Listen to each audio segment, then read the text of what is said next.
Okay, the second of two methods on day 2 of the picture lab is named convert to black and white. So go ahead and put a method call for, I'm sorry, not convert to black and white, adjust brightness. That was the first one. Let's screw this video up. Okay, adjust brightness. And they suggest using, I think, 1.3 the first time, we'll see. So what that will do is take each of the red, green, blue components, times them by 1.3, therefore brightening each pixel. All right. The only pixels that wouldn't brighten, as Ellie mentioned, would be the ones that have 0 values, because 0 times anything is still 0. Okay. So our method is adjust brightness.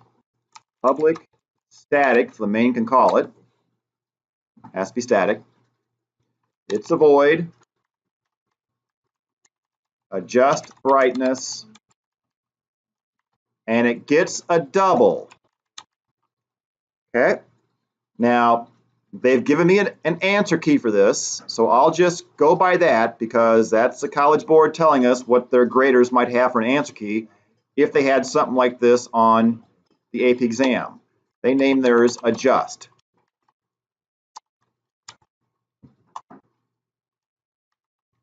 Okay. So definitely compile as you go along.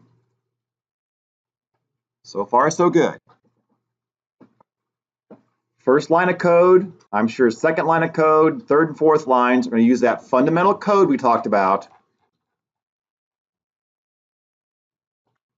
back on page 2, I think it was, right? Definitely our first quiz on this will have you regurgitating this fundamental code. But by then you'll understand it, not just have it memorized. So, what picture do we use this time? Not female lion and hall, not beach, but koala.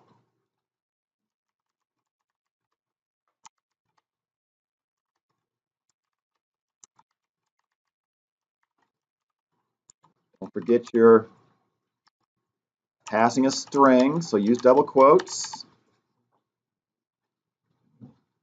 And compile it. It says display the picture before we change it. So call the explore method in the picture class with our picture object pick. Okay, I'm going to go ahead and call it and see what my koala bear looks like. And there he is. There she is. There he is. I can't tell what it is, but there it is. There's a koala bear on our screen. It's working so far. Good.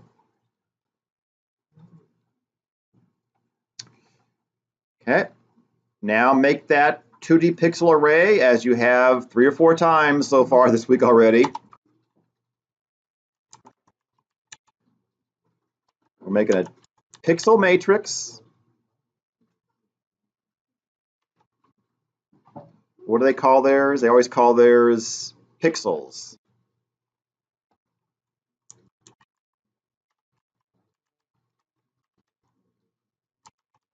We call the method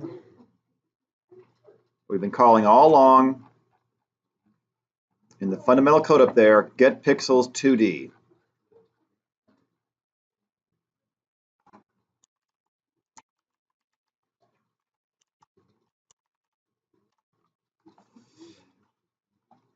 That's the first 3 bullets. Now bullet 4 is set up the nested loops. They want us to use for each loops, again, another name for enhanced for loops.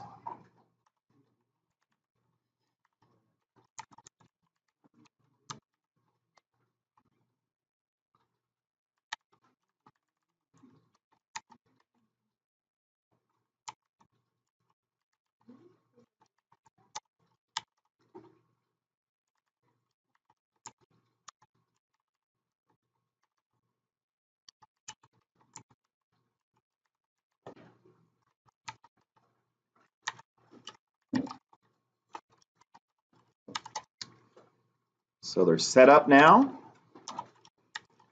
I better compile, make sure I got my nested loops right. I'll put a dummy statement there just to compile. I got to put a capital P there. Good. Actually, I don't think you need this. Good. Okay. That's that bullet. Determine the brightest RGB value of each pixel. So what are we doing here? We're going through all the rows and all the columns, every cell of this matrix. We're going through every cell. Every cell has a pixel object in it. We're looking at every pixel's RG and B values and getting the brightest, the highest one. Okay?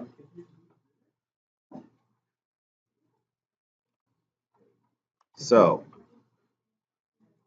let's just go int R, int G, int B.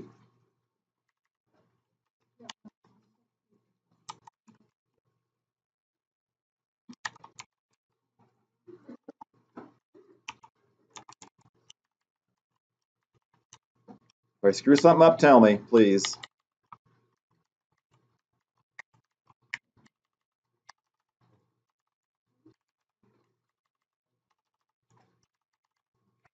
Okay, I'm still in this same bullet here. I need to see which one is greatest, and then see if the greatest one, if multiplied by adjust, right? No pixels right now have an RGB of over 255, or else it wouldn't be working. Well, it would be working and just have what the book calls like, I forgot, the color would be messed up. I forgot what it's called.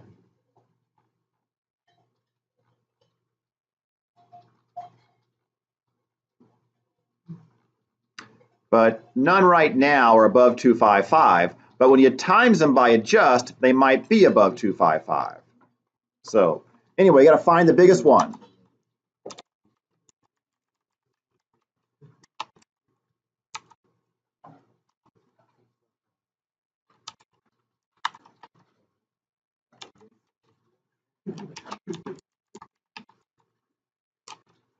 You might want to use the math class max method here. It'd save you a little bit of code.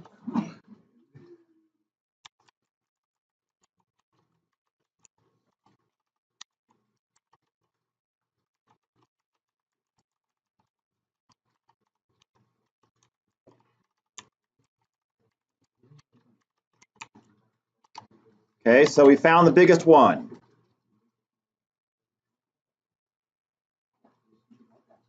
Okay, I could test this right now with the system out and see the greatest one of all.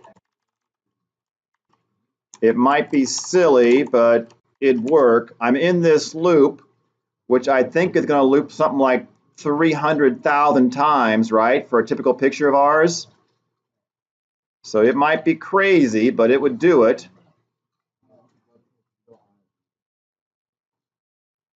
So there's the biggest pixel values at each place. So in the bottom right corner, the biggest number is 117 of the RGB components.